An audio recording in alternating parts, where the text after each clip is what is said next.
భూమి మీద ఎవరే మాట్లాడితే భూమి కూడా హెరిటేజ్ వచ్చినట్టే భూగోళం హెరిటేజ్. ఇక పుట్టినోళ్ళ చెట్ల కింద బతకాలి చచ్చిపోవాలి అధ్యక్ష, ఏం ముట్టదేం పట్టదు, బికాజ్ హెరిటేజ్. చాలా విచిత్రంగా వెళ్ళి ఎక్కడి నుంచి వచ్చాయి కమిటీ రూల్స్. ఇది హెరిటేజ్ ఉన్నదని చెప్పి పెట్టిన అధ్యక్ష. ఓపెన్ ల్యాండ్, అక్కడ బిల్డింగ్ లేదు, కట్టడం లేదు, కట్టలేదు, ఏం లేదు.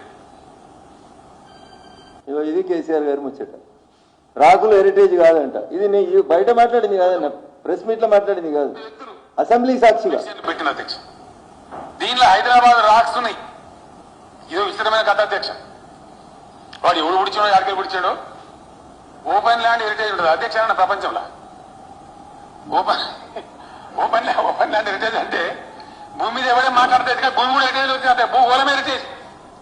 ఇక పుట్టినోళ్ళ చెట్ల కింద బతకాలి చచ్చిపోవాలి అధ్యక్ష, ఏం ముట్టదేం పట్టదు, బికాజ్ హెరిటేజ్. చాలా విచిత్రంగా వెళ్ళి ఎక్కడి నుంచి వచ్చాయి కమిటీ రూల్స్. ఇది హెరిటేజ్ ఉన్నదని చెప్పి పెట్టిన అధ్యక్ష.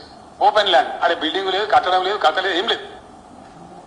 ఇలా మరి కేటీఆర్ ఏమంటున్నాడు సెంట్రల్ యూనివర్సిటీ విషయంలో?